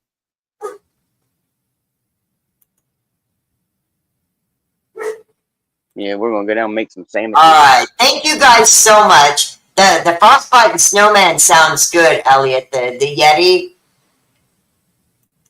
I'm working with some photos right now to see what I want to make photos with and to see what we want to make into autoflowers. I have to run photos anyway because I'm doing the Big Dog collaboration with the Godfather OG. It's going to take maybe 2 years from the start of that project to have something, an autoflower ready to release, but every journey starts with one step, and I'm 6 months into it, so 18 months left to go.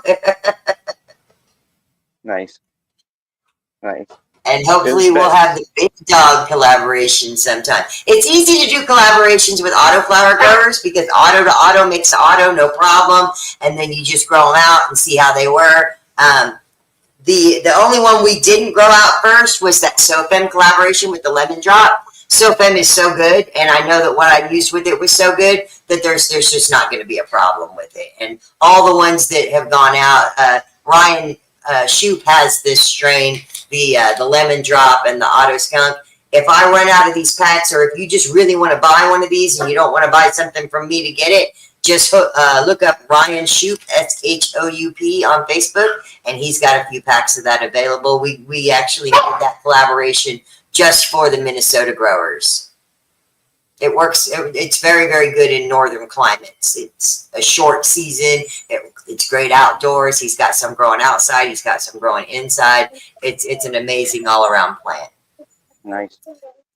Yeah, I'm still waiting for some. Thank you, Rose. Yes, go check out Ryan's pictures.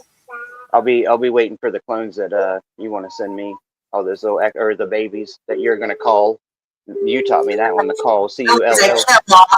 Man, when I call them that, cold is killed. It's you might as well spell cold KILLED instead of CULLED. It's a quick process, and it's just because of the autoflower breeding, you can't do a lot of. You can do back crossing to your original parents and that sort of thing, but you can't keep the exact copies around to cross to each other and back to each other. So you have to use selection. You have to use your eye and your nose and your brain to decide, which is good and which is bad. And just without years and years of experience of knowing that this plant looks like this right now, and it's growing in this particular pattern and way and rate, I pretty much know what it's going to end up as. And some of them just, they're it's pick of the litter. I just don't have room for the runts. Even though the runts are fire, they pack on the most frost, and they're the highest in THC. The world record was a plant that was only 18 inches tall. Hey, Steve-O, huh? I was talking with Steve-O a little bit about that beforehand, before you went out, and man, 11 on pH, that is crazy. From I know. Wow. I know it. And it's so hard to try to help somebody long distance. But I went there, I spent 2 nights. I got, the plants were right next to a shared bathroom. I was in one bedroom, there's a bathroom in between, then the plants. And the plants door was open to the bathroom to help with ventilation and cooling and whatnot. So every time I went to the bathroom, I'd have to shut the door on the plants if I wanted to feel like I was alone. But I've never really cared whether I was alone when I go pee. So I have kids too, and I have dogs, so they push the door open every time you sit down. I just leave the door wide open pretty much wherever I go, which does startle some people at restaurants when they go into the bathroom and my stall door is just swinging open and I'm peeing. But, you know, I had to go bad. I didn't have time to shut the door. That's normally what I tell myself. I had to go real bad. I couldn't figure the latch out. Mm-hmm. Yep. I need ventilation. I need ventilation. I need ventilation. But being able to go pee 4 or 5 times a night and look at those plants and be like, all right, you know, because I'm like, because I helped him pick out all the stuff, the soil, the amendments, everything. And we did find a couple of different issues. The soil needs to be, the amendments need to be mixed better with the soil more throughout. So one of the things we're going to do when I go up there in August is we're going to dump out his pots and we're going to mix them all up really good together and refill them and maybe add a couple more little amendments, a little more worm castings, maybe even hook him up with a little cover crop, because people that are only allowed to grow so many plants at a time, that doesn't mean you can't be growing your pots for the next round with a little cover crop. And I keep my living soil alive year round. I do let it go to sleep in the wintertime for a little bit, let it dry out. But when it's this time of year, I'm watering lots of empty pots right now. I got 4 empty pots on the back patio right now that I'm keeping moist and keeping watered because I don't want them to go to sleep. I'm going to use them on this next round that we're setting up here in the month of July. Yeah, well, see, that's where you know, I won't reuse this root rot soil. The one that I think maybe has some the root one rot. you'll want to throw out, or Yeah. at least bake it. You can put it out in a thin layer out in the yard, cover it with black plastic, and you can bake it out of there. As long as it gets to a high enough temperature, it'll kill that off. Yeah. Well, I've been trying to reuse soil sooner, you know, and just not let it sit down in my basement and get dried out. But this little dude's been with me for a minute. I think you can see it there. I'm not sure exactly what it is. I don't know if that's better or not. Not sure exactly what it is, but I can always tell the soil. You know, you mentioned that once. You watch your cover crop and you know, it'll tell you what happens. This was in a different plant, actually. It started to yellow out a little bit sooner than I saw any signs on the plant itself. So, yeah, when you're running out of nitrogen real quick. Yeah, right. And, you know, I try to do like a little bit of bone meal, a little bit of worm castings in the beginning. I don't use a whole lot of extra dry amendments or anything because I use like bioflower and pro mix, like a mixture of it. Normally it's 70-30, 60-40, more bioflower, which leads to another point, germinating and pro mix pocket. I know we both appreciate that and talked about that before. If you're going to germinate a seed in your soil, just put a pocket of something that doesn't have nutrients. Pro mix is what I like. Or you can use straight cocoa in the pocket. You could use straight peat moss in the pocket. I mean, for hydroponics, you know, it doesn't matter as much, but you still need to keep that seed, shall we say, underfed, because it's still eating off its placenta. It's those first 2 round leaves are kind of like a placenta for a plant. They store everything the plant needs for the first couple of weeks of life. And you don't want to just add stuff to it when it's already got a lot. Yeah, cotyledons. Yeah, cotyledons. I usually say cotyledons, but most of this stuff we've only ever read, and everybody pronounces it different. You should hear people pronounce the names of terpenes. Oh, I can imagine. The one that starts with L and looks like a limousine. That one's what I like. Limonene.